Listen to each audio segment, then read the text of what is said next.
నమస్తే. గత హయాంలో ఆగస్టు 15వ తారీఖు స్వతంత్ర దినోత్సవం అని కూడా మర్చిపోయినటువంటి ఒక సందర్భాలు చూసాం. అయితే ఈసారి కూటమి ప్రభుత్వం మొదలైన తర్వాత మొదటి స్వతంత్ర దినోత్సవం చాలా అంగరంగ వైభవంగా జరగబోతుంది.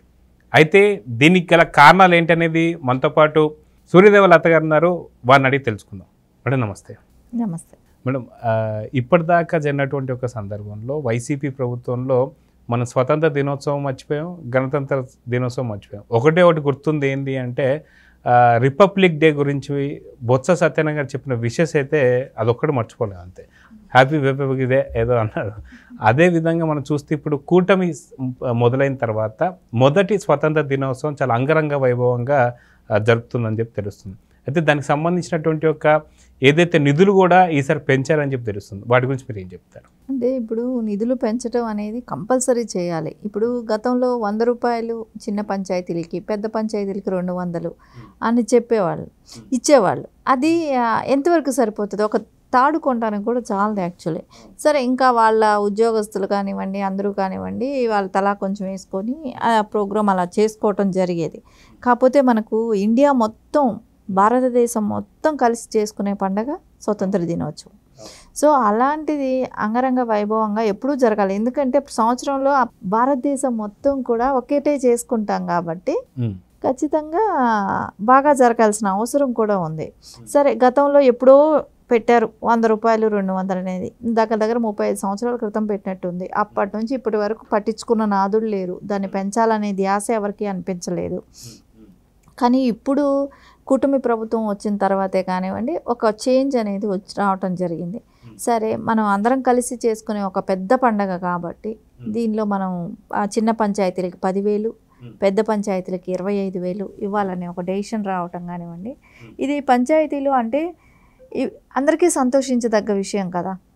10 మంది ఆ ఊర్లో వాళ్ళందరూ కూడా వెళ్ళిన అక్కడ స్వీట్స్ పంచి పెట్టడమే కానివ్వండి, ఏదైనా పిల్లల్ని ఎంకరేజ్ చేయడానికి ఏదైనా స్పోర్ట్స్ పెట్టడం కానివ్వండి, ఇలాంటివన్నీ జరిగినప్పుడు అంటే అంత ఊరంతా కూడా ఎదురు చూస్తుంది సంబరాల కోసం అన్నట్టు.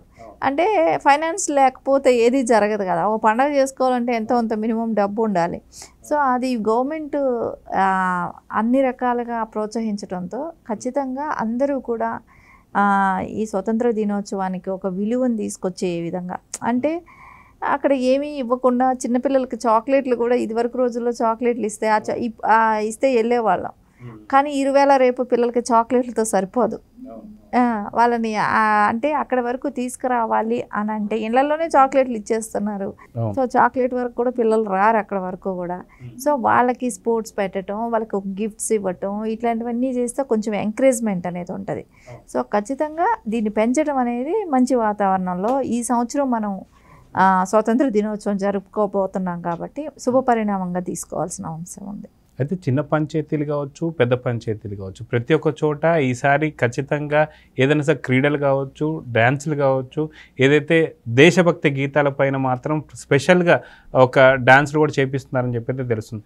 సో ఖచ్చితంగా ఇన్నాళ్ళు లేనటువంటి ఈ యొక్క ప్రోగ్రాం ఇప్పుడు రావడం అనేది చాలా మంచికి దోహదపడుతుంది. అయితే ఎలా ఉండబోతుంది ఈసారి ఆగస్టు 15వ తారీఖు అంటే ఏం చెప్తారు? అంటే మీరు చెప్పినట్టు పిల్లలకి వివిధ రంగాలలో, ఆటల్లో కానివ్వండి, పాటల్లో కానివ్వండి, డ్యాన్స్లో కానివ్వండి, ఇట్లా గేమ్స్ పెట్టినా కానీ ఇట్లాంటి ప్రతి దానిలో కూడా వాళ్ళకు ఒక ఎంకరేజ్మెంట్ అనేది వస్తుంది. సో స్టేజ్ ఫియర్ అనేది వెళ్తుంది. అంటే మనం ఇప్పుడు ఒక చోట మనం చూస్తే ఎలా ఉంటుందంటే, కొంచెం కార్పొరేషన్ స్కూల్స్లో చదివే వాళ్ళకి బాగానే ఉండొచ్చు, కొంచెం గవర్నమెంట్ స్కూల్స్లో కానివ్వండి, ఆ విలేజ్ స్థాయిలో ఉన్న వాళ్ళకే కానివ్వండి, ఎంకరేజ్ చేయడానికే కానివ్వండి, అంతంత పెద్ద స్కూల్స్ వెళ్ళలేని వాళ్ళు ఉంటారు. సో అలాంటి పిల్లలకి అందరికీ కూడా అక్కడ ఏదైనా ఒక ఉపన్యాసం ఇచ్చినా కూడా, పెద్దవాళ్ళ సమక్షంలో ఆ ఊర్లో అలాంటి ఉపన్యాసం ఇచ్చినా కూడా వాళ్ళకి ఒక స్టేజ్ ఫియర్ పోవటమే కానివ్వండి, ఇలాంటివన్నీ కూడా ఉంటాయి కదా. సో ఖచ్చితంగా దీనిలో పిల్లలకి, పెద్దలకి, అంటే మహిళలకు కూడా ప్రోత్సాహంగా ఉంటుంది. ఇప్పుడు అంగన్వాడీ ఉన్నది, డ్వాక్రా గ్రూప్స్ ఉన్నాయి, ఇలాంటి మహిళలే కానివ్వండి, వాళ్ళకు కూడా చిన్నగా సరదాగా చిన్న గేమ్స్ పెట్టచ్చు, వాళ్ళని కూడా ఎంకరేజ్గా ఏదైనా చేయొచ్చు.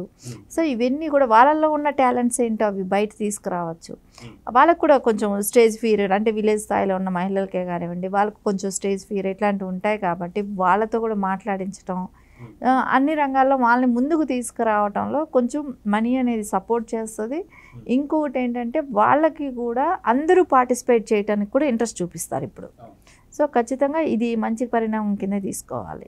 అయితే మన గతంలో చూస్తే దేశభక్తి గీతాలకు కావచ్చు, దేశభక్తికి సంబంధించినటువంటి పండుగలు కావచ్చు, అంత పెద్ద ఆదరణ మనం చూడలేదు.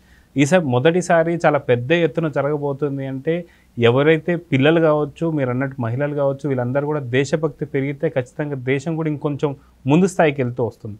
సో ఈసారి నుంచి వచ్చేటువంటి ఒక స్వతంత్ర దినోత్సవం చాలా పెద్ద మార్పే రాబోతుందా అంటే ఏమంటారు? ఎందుకంటే ఇప్పుడు ఒక విలేజ్లో పంచాయతీ ఆఫీస్లో ఒక ఫ్లాగ్ ఆవిష్కరణ అని అంటే ఎంతమంది ఉంటున్నారు? పట్టుమని ఒక 5-6 మంది, అంతకు మించి కూడా ఉండట్లేదు. సో ఎందుకంటే అక్కడ వచ్చిన వాళ్ళకి ఏమి ఇవ్వగలుగుతారు? వాళ్ళే జెండా కొనుక్కోవాలి, వాళ్ళే ఈ పువ్వుల కాడ నుంచి ఏదో ఫోటో పెట్టడం, కొబ్బరికాయ కొట్టడం, ఇవన్నీ కూడా వాళ్ళు ఆ 100 రూపాయల్లో ఎలాగో రాదు. సో అక్కడికి వచ్చిన వాళ్ళకి చాక్లెట్తో ఇచ్చి సాటిస్ఫాక్షన్ చేయడం కూడా కష్టం. సో వాళ్ళేం పిల్లలు కాదు, పెద్దవాళ్ళంతా వస్తారు. సో అలాంటప్పుడు వాళ్ళకి ఏదైనా కొంచెం స్నాక్సే కానివ్వండి, లేకుంటే చిన్న చిన్న గేమ్సే కానివ్వండి, వాళ్ళని ఎంకరేజ్మెంట్గా ఒక మైక్ పెట్టి మాట్లాడించడమే కానివ్వండి, మన గ్రామానికి ఏం చేసుకుంటే బాగుంటుంది అనేది. ఇప్పుడు ఒక 10-20 మంది అక్కడ కలిసినప్పుడు కొంచెం ఒక 30 మంది 40 మంది అక్కడికి వచ్చి చేరారు అనుకోండి, ఆ టైంలో వాళ్ళు మన గ్రామానికి ఏం చేసుకుంటే బాగుంటుంది అనే ఒక డిస్కషన్ కూడా వస్తుంది. ఒక 2-3-4 ఉంటే ఏమొస్తుంది? ఏమీ రాదు. దాని ఆలోచన మన గ్రామం గురించి ఏంటనే ఆలోచన కూడా వాళ్ళలో ఉండదు. సో అది పంచాయతీ ఎవరైతే ప్రెసిడెంట్ ఉంటాడో ఆయన ఏదో ఒక డెసిషన్ తీసుకొని ఊరూర్లో ఇంటిల్లు వెళ్ళి చెప్పాల్సిన అవసరం ఉంటుంది. ఇలాంటిది ఏదైనా ఒక గెట్ టుగెదర్ లాంటిది అవుతుంది ఇది. సో సంవత్సరానికి ఒకసారి అందరినీ కలిసే ఇది ఒక స్నాక్స్ లాంటి ఇట్లాంటివి పెట్టుకొని వాళ్ళందరినీ కలిసి మన ఊరికి ఏం చేసుకుంటే బాగుంటుంది అనే ఒక డిస్కషన్ కూడా అక్కడ వచ్చినప్పుడు పక్కాగా విలేజ్లు కానీ బాగుంటే దేశం మొత్తం బాగుంటుంది. సో విలేజ్ల నుంచే డెవలప్మెంట్ అనేది రావాలి కాబట్టి ఖచ్చితంగా ఇది చాలా ఉపయోగపడుతుంది ఇలాంటివన్నీ కూడా. అయితే పవర్ స్టార్ పవన్ కళ్యాణ్ గారు కూడా చెప్పింది ఏంటి అంటే ప్లాస్టిక్ సంబంధించినటువంటి ఒక జెండాలు కానీ ఇవన్నీ వాడకుండా మ్యాక్సిమం వీలైనంత వరకు క్లాత్కి సంబంధించి మాత్రం వాడమని చెప్పి అంటున్నారు. ఇంకోటి ఆయన మొన్న పెట్టుకున్నటువంటి ఒక ఏదైతే త్రివర్ణ జెండా ఏదైతే ఉందో దాంట్లో చిన్న విత్తనం కూడా ఏదో ఉంటుంది. ఇది ఒకవేళ మనం సీడ్ ఏదైతే ఉంటుందో మనం మట్టిలో నాటినప్పుడు ఒక మొక్క కూడా వస్తుందని చెప్పేసి అంటున్నారు. సో ఇలాంటివి చేయడం కూడా మొత్తానికి పల్లెల నుంచి స్టార్ట్ అవ్వడం చాలా మంచిదని చెప్పి అనుకోవచ్చు. అంతే కదా, పల్లెల నుంచి ఇప్పుడు ఒక సీడ్ వచ్చి మనం సపరేట్గా నాటే పని లేకపోయినా కూడా కొంతమంది తీసి అవతల పడేసినా కూడా ఎక్కడో చోట భూమిలో ఉన్నా కూడా అక్కడ ఒక చెట్టు అనేది వస్తుంది. సో అది ఇంకా కొంచెం పిల్లలకే కానివ్వండి, కొంచెం మహిళలే కానివ్వండి, ఇలాంటి వాళ్ళకి కొంచెం ఒక నాలెడ్జ్ ఉంటుంది. వాళ్ళకి ఏదో ఒకటి పెంచాలి చేయాలన్నప్పుడు విలేజ్ స్థాయిలో ఉన్న వాళ్ళకి ఎక్కడో ఒక చోట సీడు గుర్తుగా కూడా వేస్తారు. మేము స్వతంత్ర దినోత్సవానికి వెళ్ళినప్పుడు ఈ సీడ్ వచ్చింది, సో మేము నాటుతాం అనే పిల్లల్లో కూడా ఒక ఎంకరేజ్మెంట్ అనేది వస్తుంది. సో ఇది ఖచ్చితంగా మనం అభినందించాల్సిన విషయం. ఇంకోటి ఏంటంటే కాటన్ క్లాత్ కూడా అంటే అన్ని ప్లాస్టిక్ మయమైపోతున్నాయి. సో కాటన్ క్లాత్ వాడాలనేది, ఎందుకంటే ప్లాస్టిక్ అనేది చౌకగా వచ్చేస్తుంది. సో కాటన్ అనేది కొంచెం కాస్ట్లీగా అవుతుంది.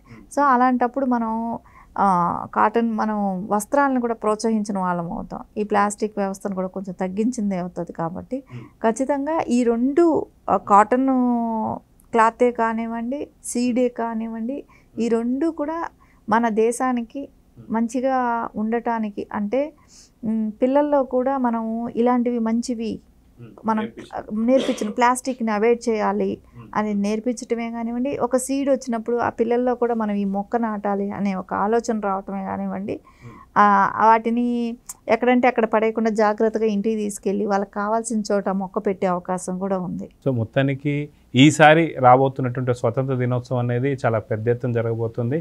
మార్పు కూడా చాలా పెద్దగానే మొదలవబోతుందా అంటే ఏమంటారు? అంటే మార్పు అనేది సహజంగా వస్తుంది కదా. దీని మూలాన నేను ఇంతకుముందు కూడా చెప్పినట్టు దీని మూలాన ఒక చర్చ అంటూ వస్తుంది. మన విలేజ్కి ఏం చేయాలనేది ఒక చర్చ అంటూ వస్తుంది. పిల్లల్లో కానీ వీళ్ళకి కానివ్వండి, ఒక సీడ్ ఒక విత్తనం అనేది ఉన్నప్పుడు దాన్ని మనం ఎలా నాటాలి, ఎక్కడ నాటాలి, ఈ సంవత్సరం మనం వెళితే అక్కడ మనకు ఇచ్చారు కాబట్టి మనం నెక్స్ట్ ఇయర్కి ఇంకోటి నాటుదాం అనేది సంవత్సరం వాళ్ళల్లో కూడా ఆ థాట్ అనేది ఒకటి స్టార్ట్ అవటమే కానివ్వండి, దేశభక్తి పెరగటమే కానివ్వండి, అందరిలో కూడా ఒక స్నేహభావమే కానివ్వండి, అందరూ ఒక చోట. ఇప్పుడు విలేజ్ల్లో ఎక్కువ భాగం ఎవరి పనిలో వాళ్ళు కూడా హడావిడిగానే ఉంటారు. అంటే ఊరంతా కలవాలంటే ఏదో ఒక పెళ్ళో ఒక ఇది ఉంటేనే, ఆ ఊర్లో ఎవరిదైనా పెళ్ళి అట్లాంటిది ఉంటేనే. కానీ ఇది అందరి ఇంట్లో పెళ్ళి లాంటిదే అవుతుంది. ఇది అందరింట్లో ఫంక్షన్ లాంటిదే అవుతుంది. సో అలాంటప్పుడు అందరూ కలిసి చేసుకునేది కాబట్టి, సో వీళ్ళు ఇచ్చే 10,000 సరిపోకపోయినా వాళ్ళు ఇంకా బాగా చేసుకోవాలి, అందరం కలవాలనే ఒక కొంచెం పెద్ద అమౌంట్ వస్తుంది. దాంతోపాటు ఎంతో అంత తగ్గినా మనం చేసుకుందాం అనే ఆలోచన వాళ్ళందరిలో కూడా వస్తుంది.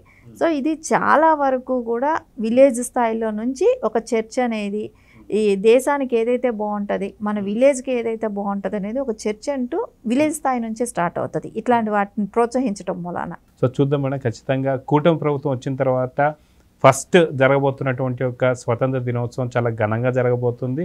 ఇది పల్లెల స్థాయి నుంచి కూడా పట్టణ స్థాయి దాకా కూడా పిల్లల నుంచి పెద్దవాళ్ళందరిలో ఒక దేశభక్తిని కావచ్చు, వీటన్నిటిని కూడా పెంపొందిస్తుంది. చూద్దాం ఏం జరుగుతుంది. నమస్తే.